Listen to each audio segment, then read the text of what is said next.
This is a new voice for a new Scotland. Indylive.radio. Morning folks, Indytruck Davy in the truck. It's the review of the week. There won't be headline news, most of it won't be headline news, it'll be stories I've plucked out that probably haven't come to most people's attention, and some will be headline news.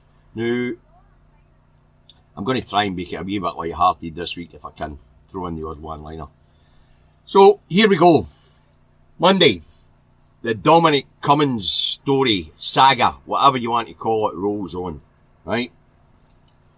The English Attorney General, Suella Braverman, faces calls to resign as she's been tweeting in favour of Dominic Cummings, and that was brought in. It's claimed she brought her office into disrepute. As the Attorney General, although she's an MP, she should be neutral. She shouldn't get involved in the hissy fitting that's going on, or any controversy that's going on. She's there to give legal advice to the government, nothing else. Okay. Right. So she is facing calls to resign. And just to add a wee bit of comedy to the whole situation with Dominic Cummings and his breaking the lockdown rules, and the fact that he refuses to resign, Lord Adonis decides to stick in his tuppence worth. Now, Lord Adonis puts a tweet out saying he knows what Tony Blair would have done, and he took pelters. The best one I seen was, Cummings might be a twat, but bombing his house just a step too far. So, Lord Adonis left the field very, very quickly. I don't think he's tweeted since. Right, but as I say, the general consensus is that Cummings should go. Well, when we get to the end of the week, we'll discuss that a wee bit more. Alright? Also on Monday, spike in Weston-super-Mare of the coronavirus, and they had to shut their general hospital. This seems to be the result of the VE Day celebrations coming through now, as it generally takes a couple of weeks for the virus to start to take a bite again, as the transmission rate starts to rise again. So, transmission rate in England is rising, but the lockdown in England's being lifted very, very quickly. It's a strange one. So anyway, to divert from the Cummings situation, Boris Johnson plucks a number out the air and tells businesses that you can reopen for this date. Non-essential shops can reopen for this date, the 15th. Now, this week has been an ongoing attempt to divert from the Cummings story, but I'll get more of that as we go down the line. Bojo's scientific advisors are near the point of quitting. They can't handle this anymore. It's just, he's not taking advice at all, and his lack of ability to function as a Prime Minister without a special advisor is really starting to get into people's psyche. So, Boris Johnson is losing the confidence of Conservative MPs and the public very, very quickly, right? On to Tuesday, UK becomes the country with the highest death rate per capita in the whole world to COVID-19. Now, I read the figures out on this on Tuesday last week, but basically, the UK has 5.51 deaths per million capita. That's the highest in the whole planet. So the UK becomes the COVID capital of the world, if you like. Right, the Cummings debacle goes on, and on and on and on. The English public have now totally lost confidence in Bojo. UK trade negotiations with the USA are not going well. It would appear that the UK side has agreed to drop geographical indicators and protected product status for things like Scotch whisky, Stornoway black pudding, Orkney cheddar. You get the idea. Right, anyway, in the trade negotiations with the Yanks, it looks like the UK government has agreed to drop all these indicators and drop protected status for things like Scotch whisky, Welsh lamb, whatever. You know, it'll all be stamped as UK and there'll be no brand protection for anything. Farmers are going after nut. But nobody's going to be listened to anyway, so it doesn't matter. With a 380 majority, Boris Johnson can do whatever he bloody well wants. Right? Scottish Tories, Tuesday, Scottish Tories also start to enter the fray on the Dominic Cummings saga. After Douglas Ross quit because he was under pressure for his constituents to open his mouth and say something. After that, Car Crash gets in the act and condemns Cummings for what he did. Sort of. Same with the rest of the Tory MSPs. But what's really interesting about that is, it comes to light that actually Boris Johnson doesn't talk to Car Crash. Car Crash has got to go through Alistair Jack in order to get to Bojo. And Alistair Jack doesn't like Car Crash either. So, it would appear that the Scottish Tory MSPs have no link whatsoever to the party south of the border, unless they go through Alistair Jack, and Alistair Jack just ignores them, right? So, that's basically the highlights of Monday and Tuesday. Cummings, and Mayor Cummings, right? On to Wednesday. Guardian runs a report on the privatisation issue at the heart of the coronavirus calamity in the UK. It highlights that at every stage of the way, everything to do with this pandemic has been outsourced. From PPE to tests and trace and isolate. It's all been outsourced. That's why it's been such a sham. Public Health England has outsourced absolutely everything. Everything. Right? And the Guardian did a big report on it on Wednesday. Excess deaths in England, according to the Office of National Statistics, have reached 60,000. Right? These are excess deaths. Deaths that have not been accounted that would normally not have happened. What they do is they measure over a trend of 5 years. So, what the normal death rate would be in any year. So, they have worked out that there are 60,000, no counting COVID-19, there are an excess of 60,000 deaths. Probably a huge chunk of that would be down to COVID-19, but hasn't been reported as COVID-19. And a chunk of that will be down to people feared to go and seek medical help because of COVID-19. But 60,000, that belies the lies of the figures on COVID-19 deaths in England.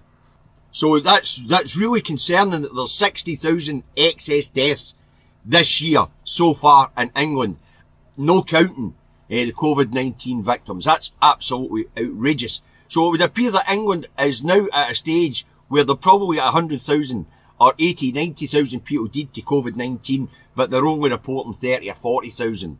It's an absolute disgrace. Right. Meanwhile in Scotland, Red and Blue Tories continue to politicise the epidemic, even though there's an agreement not to. Jackson Carlow and Richard Leonard pelting into the First Minister about care home deaths. Basically accusing the receding care homes with patients that were COVID-19 positive. In the beginning, when bed blocking, something that the Tories and Labour used to scream at the SNP about, when bed blocking was being resolved to free up room in the hospitals for COVID-19 victims, there was no test capability in Scotland.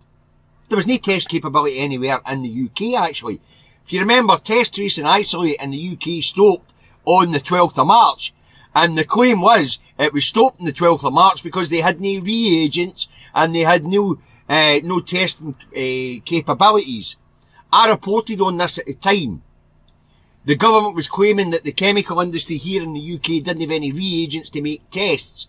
So it wasn't possible for the Scottish government to test anybody as they were trying to sort out the bed blocking situation and free up capacity in the NHS to deal with COVID-19. So Richard Leonard and Jackson Carlow are basically ambulance chasing, and it's a bloody disgrace. Absolute disgrace. And I hope that the voters take it out of them at the next election, because this sort of thing, playing on people's grief like that, is bloody disgusting. It really is. Right. Also on Wednesday, Boris Johnson faced the Resilience Committee. That's all the heads of the chairs of all the committees that sit in Westminster. And it was an absolute disaster. A car crash for him. If you can, go back onto the Parliament channel and watch it. Absolutely outrageously poor performance by Mr. Johnson. And it actually highlights the fact why he needs us. special advisor, because he's basically outsourced his job to Dominic Cummings. And that's why he's holding on so tight to Dominic Cummings and won't let him go. Because that on Wednesday showed that Bojo isn't fit to be Prime Minister, he isn't fit for public office, and he's even a poor showman. He's not a very good showman at all. Also on Wednesday, it's revealed that the test figures had been dropped from the UK government's evening brief. But we know the reason it was dropped is interesting, because the week before it was or the day before they started dropping it, it was revealed that the UK government had been counting one person's test as two tests, because you get a nasal swab and a throat swab. That should be counted as one test, but the UK government had been counting it as two tests in order to inflate the numbers. So rather than taking the embarrassment and having to correct the figures and show that they're only testing about 25,000 people a day in England, mind their population is 55 million, that they just drop the figures altogether. They just don't tell anybody how many they're testing now. Right, moving on to Thursday. Matt Hancock has been slammed for laughing his way through a interview with Kay Burley on Sky. He was pissing himself laughing while talking about the death rates and things like that in COVID-19. Now, if you want to see that interview, it should be somewhere down there on my timeline. I got it through the Liverpool Echo, because I don't watch live TV, as you all know. Right? UK government's contact tracing app crashes within a few minutes of being launched. A few minutes of being launched, and the contact tracing app, bang, crashed. No good. Rumour has it Bojo ordered it to be started in the UK so that he could divert from the Cummins story. A bit like he pulling the figures out of thin air for reopening non-essential businesses in England. Absolutely hilarious. And a poll on Thursday also shows that the people in England have totally lost confidence with Bojo. And his approval ratings are now sitting about 12. They were up in the 40s. So, people are starting to see through Bojo. Also, the UK government closes the digital services in the Houses of Parliament. No more digital voting, and no more digital debates, and only 50 MPs will be allowed into the chamber at a time. It looks like some gerrymandering of democracy, or the end of democracy in the UK, because they haven't put an alternative voting system in, and Public Health England is advised that they can't use the lobbies, so there'll be no voting through the lobbies. So there's no voting system for MPs, only 50 at a time will be allowed into the chamber. Basically, we've just hit dictatorship. Whatever happens here on forwards, until this situation is resolved, there will be no proper scrutiny of this government, none.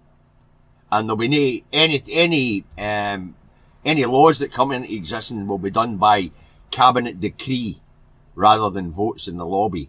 There'll be no democracy in the Houses of Parliament until, as the Speaker says, the Cabinet come up with an alternative voting system. The Cabinet's not going to come up with an alternative voting system. They have just made it to where they want to be. They are now in total control, and there's no viable scrutiny for them either. Outrageous behaviour. But they're getting away with it. I don't see anybody in England running about with pitchforks, although they bloody well should be. Right, the Cummins story disappears from the press. Boris Johnson has ordered the press to move on, and they have moved on. The other interesting thing was that Boris Johnson is also deciding what questions can and can't be asked at press briefings, and who can and can't ask the questions. This is an outrageous situation that we find ourselves strapped to the shower of half-wits down that road. It really is. It's outrageous. So the Cummins story has disappeared, and this morning there was only a slight mention of it on BBC Radio Scotland, and it disappeared from our radios for about 7 o'clock, 7:30, 8 o'clock onwards. Alright. First Minister moves Scotland into phase 1 of releasing the lockdown. Right? Now, this is baby steps, and I mean baby steps, people. You have to pay good attention here. Yous have been, the nation of Scotland has done really well so far. Really, really well. Okay? But, as we move forward, there are some complications with loosening this off. Like, how do you use the toilet? Because you're not supposed to touch surfaces when you go to a neighbour's house. You're supposed to meet in the open. And we get teams of gardeners on the boot putting his and hers on the trees. Ladies and gents pinned on the trees as we meet in parks. It's a complicated situation. There will be logistics involved in what we do. We have to think through everything we do if we're going to keep them tap with us and we're going to be allowed to move to phase 2. Pay very close attention to the guidelines and work out what you're going to do before you undertake a journey or you go to meet people. Like that old saying where your mom used to say when you got in the car, have you been to the toilet? All of a sudden it's real. Before you go and visit your friends for a couple of hours, sit in the back garden or in the park, go to the toilet. That way you don't have to get into people's houses and the possibility of cross-contamination through touch isn't there. Alright? Now, on to Friday. Right, I don't normally do much on a Friday, so I don't normally actually comment much on a Friday. I do a couple of stories in the morning, and then I'll pick up Friday, Saturday and Sunday in the review of the weekend. Okay, but this morning, it's announced that Rishi Sunak is rolling back, or is going to roll back on the furlough scheme later today when he gives his press conference. It's reckoned that he'll ask the employers to contribute more. And that way, the UK government won't have to pay out the full 80%. So that'll probably come down to 60% or 50%, provided by the government. Employers will be expected to make up the rest. It is believed that this move will put a lot of pubs, restaurants, and tourist industry related industries, businesses under, which would mean that over the next couple of weeks we're going to see the unemployment rate spike right through the roof as pubs, clubs, hotels, restaurants all start laying their staff off, the staff that was furloughed, because they won't be able to keep it going. And the other big story this morning that I picked up on was that the COP26 conference has been put back to November 2021.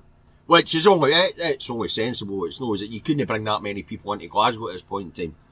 Glasgow is is one of Scotland's hotspots for coronavirus. So you couldn't add all the delegates and the thousands of people from all around the world coming into Glasgow. It wouldn't be safe. So the COP26 has been moved for a year. It's been postponed for a year, and it will happen on November 2021 now. Hopefully, if this is over. Right. So, that's the review of the week, folks. I hope you found it interesting. Now, as we come out of lockdown, it is some NHS workers stood outside number 10 last night in silent protest, did they? As Bojo clapped. Anyways, I was saying, with the relaxing of, the minor relaxing of the lockdown, in order for us to be able to make any decent advances, then you're going to have to be very careful and, as I say, think carefully when you go to visit friends or relatives. Plan ahead, use logistics, okay? Stick to what the First Minister's telling us today. To do, alright? Now, I don't broadcast at the weekend, as you're all aware, so I wish you all a very enjoyable weekend. When you're going to see your mammy for the first time, remember you can't hug her. You can't kiss her. When you see your grandwains, you can't pick them up and hug them and kiss them. Be very careful, alright? So, have a great weekend and have a nice day. Bye now. This is a new voice for a new Scotland. Indylive.radio.